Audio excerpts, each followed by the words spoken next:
One. And welcome everybody to our final Facebook Live in the series of 9 lives. We've been discussing what I've called the 5 forces to creating an exceptional business, and otherwise known as 5 success principles that certainly as business coaches we use to support and assist our clients grow. So today I've got Jürgen Strauss with us from Innovabiz. Hey Jürgen, how are you going? Good, thanks. How are you?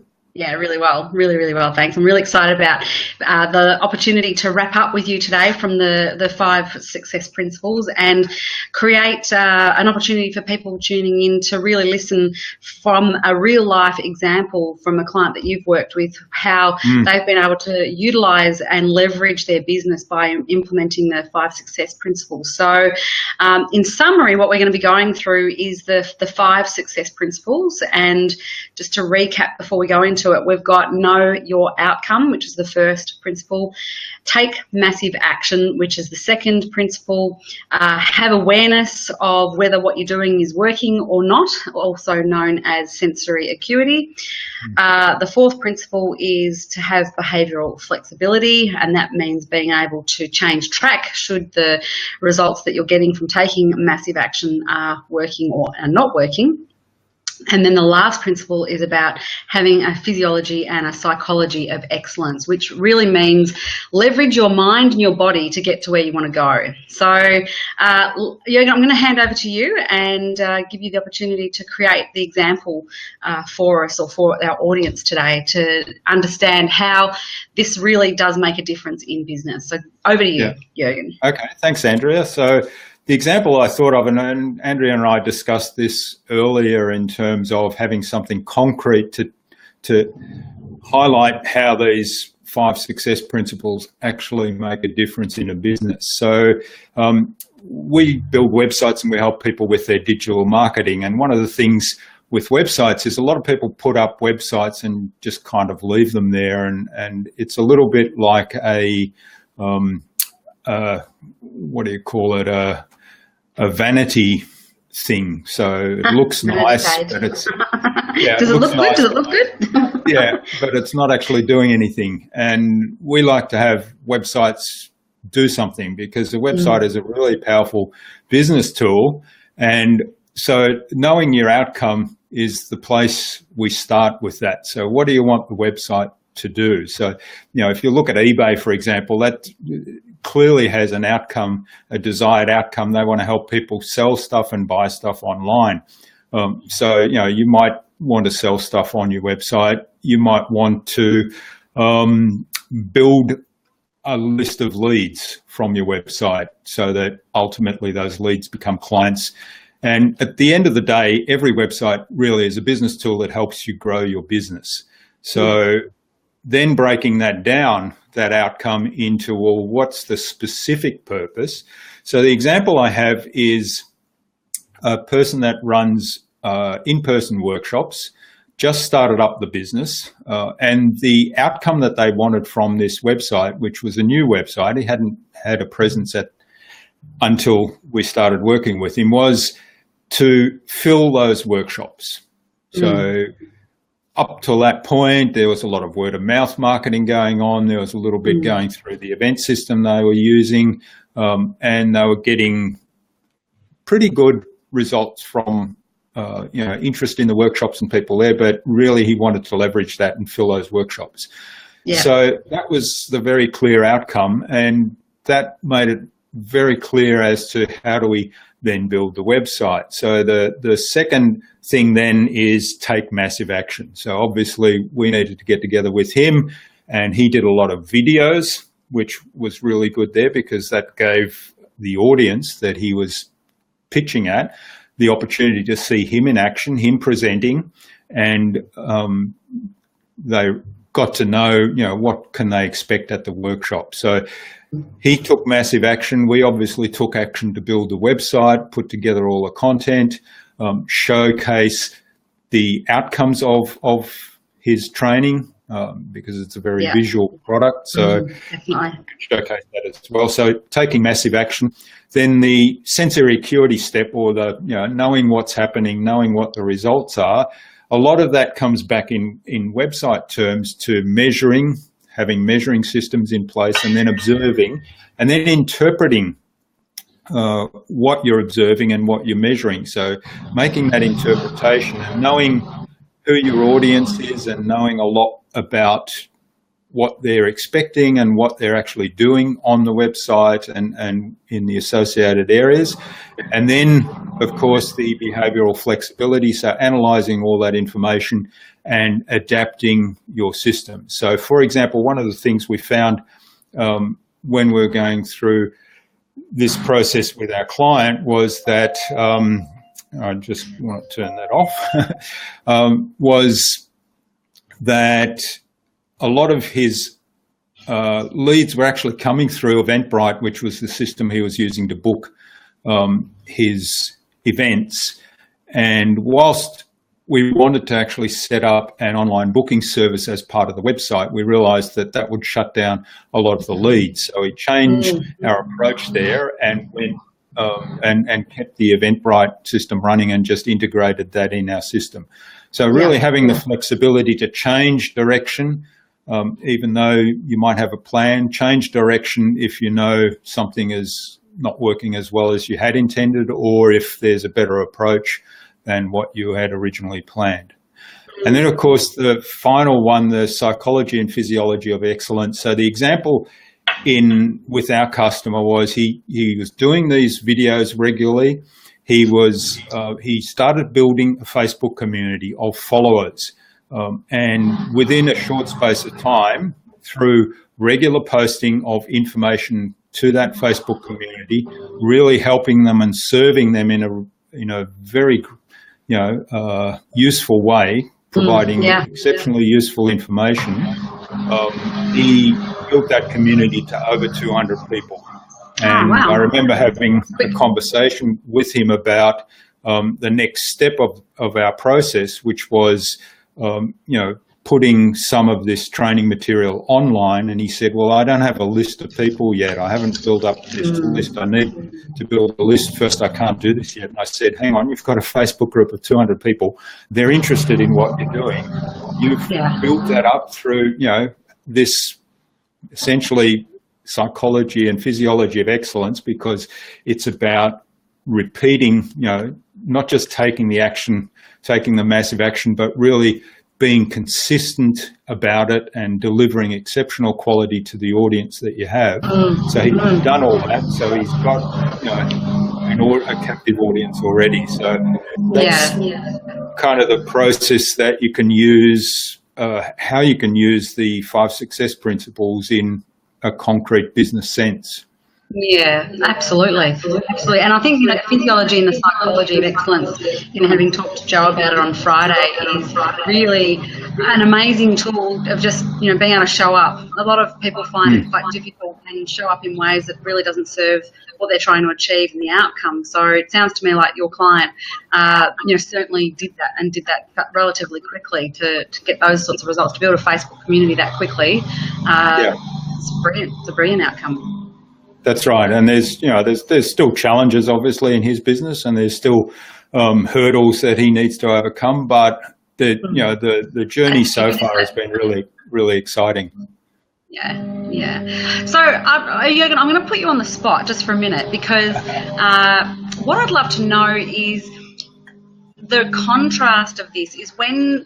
Have you worked with clients who have really struggled with, the awareness side of things? I imagine looking at stats on whether the website is working or not can be quite challenging for some people. So, let's flip it and have a look at, what is it that people really struggle with? I mean, these are great principles, but what are the telltale signs of if things aren't working in a business?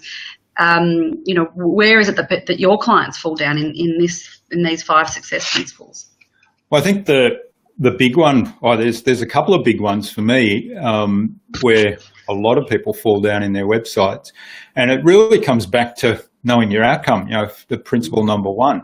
So what is the outcome you want from your website? So a lot of people say, hey, I want to be number one on Google. And, I say, well, for what purpose and what do you want to be number one for? So it comes back to knowing your outcome, because if I'm providing website services, then, I could become number one on Google for, I don't know, cycling wear. I've got cycling on the mind at the moment, but cycling wear, for example, but that's the completely wrong audience. So none of the people that are interested in cycling wear are going to buy a website from me, or that'd be highly unlikely. So being number one on Google is it's one of those vanity goals, I think. And so it's not about being number one on Google. It's about getting in front of the audience who you can best serve and who are a good match for your services, who need your services or your product. So that's right. One example. The other example is around blogging, and I'm really passionate about this. So I'm a big fan of content marketing. Now, I like to call it information marketing, and blogging is a key part of that. Now, a lot of people, I don't know whether blogging seems to have this negative connotation about it, and I'm not sure why that is. You kind of think back, and maybe people have an unconscious thought around teenage girls' journals or diaries, or people traveling and keeping a travel log or something, and that's blogging. But yes, that could be blogging, obviously, but it's also a means of keeping your website up to date and fresh. And so this is part of the psychology and physiology of excellence, and providing exceptionally useful information to your audience. So, there's kind of that marries in a little bit with being the number one on Google, because you want to be found by the target audience. So who is it who you can help?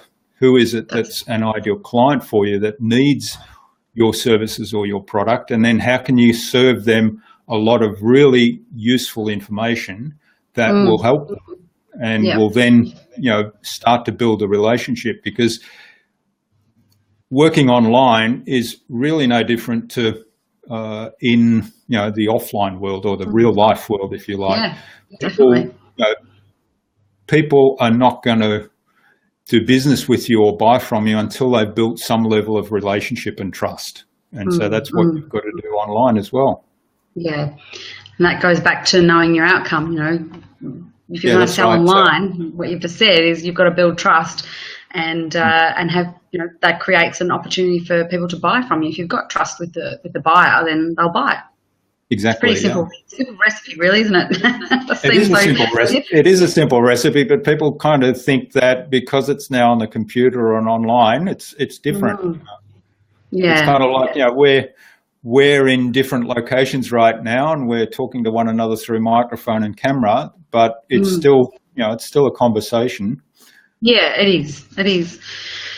Cool. Well, that's fantastic. That's a really great example, Jürgen, of how in the digital marketing, and particularly with websites, how tricky it can be for people to develop what it is that they're really looking for. And using these 5 success principles. I mean, obviously, there's lots of providers, and Jürgen is one of them, who can put websites together for you.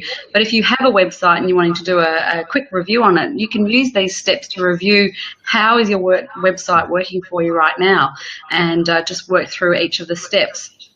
And one of the things that we're going to provide for you today is a checklist, so that you can have a look at all the different areas of your business and look at where are you gaining leverage from using these principles, and perhaps where you're not gaining leverage, so that you know where to focus across the entire area of your business. So if you're looking for something as quick and easy as a checklist tool, pop that in the comments box. Just put #checklist, and we'll make sure that we provide that through to you via Facebook.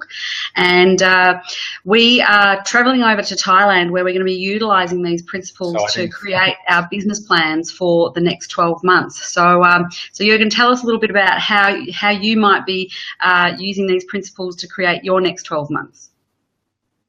Well, one of the things we're going to be doing in Thailand, obviously, is on a lovely tropical island in the warmth in a luxury resort, really enjoying ourselves, obviously. But we're going to be working pretty hard on our plans, but we'll also be enjoying doing the planning. And we're going to do that using the 5 success principles. So starting off with knowing your outcome. So for me, it's about where do I want to be in 12 months' time? Where do I want to be in 5 years' time? And then, being really crystal clear on that and knowing what that involves, knowing how that's going to look like, how that's going to sound like, how I'm going to feel, how other people might feel about that, and what sort of things I'm going to be telling myself when I achieve that goal. It's not if, it's when. And then building the plan around that. So, clearly there's going to be massive action to be taken. So we plan out what is that action. How will we know whether we're on track or not? How will we keep tabs on being on track or adapting?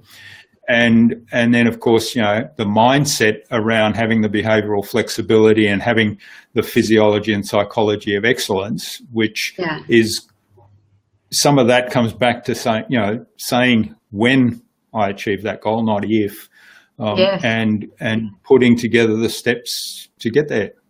Yeah. I can't wait. I'm so looking forward to it. And, it really is an opportunity to immerse and take a really deep dive into business and make sure that you create your next 12 months and up to your 5-year plan. And, it's been really great to have delivered these Facebook Live, 9 lives over the last 2 weeks.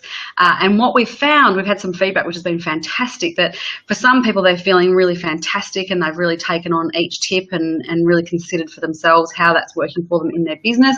And then we've also had a little bit of feedback that, there's been a little bit of a stretch or there's been a little bit of gap in knowledge. And, I think one of the things that's really important to understand is that, in business, there will always be a gap from where you are to where you want to be.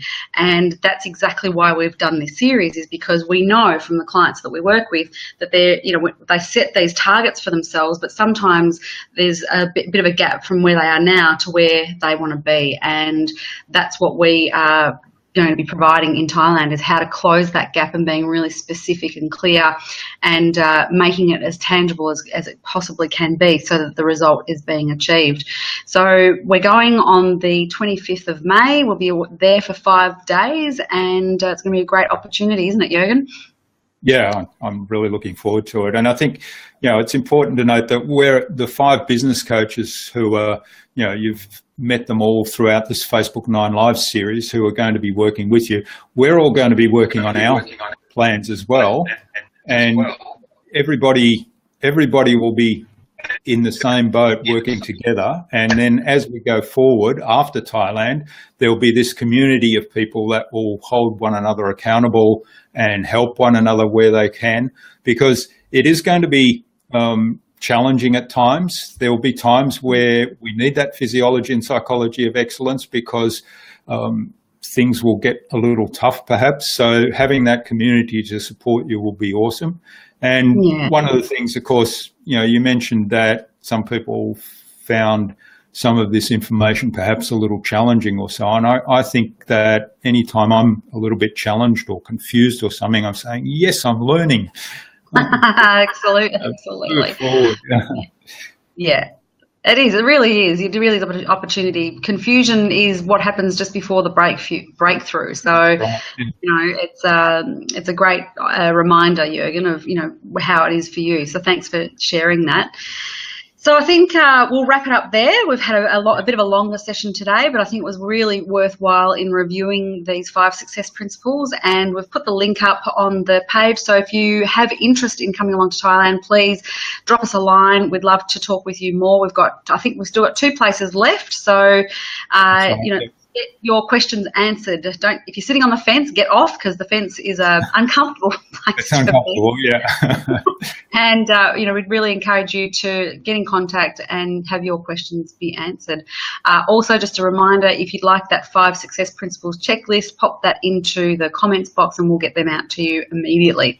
So thanks, Jürgen, for your time today. I appreciate your time. It's precious, and look forward to spending some more time with you.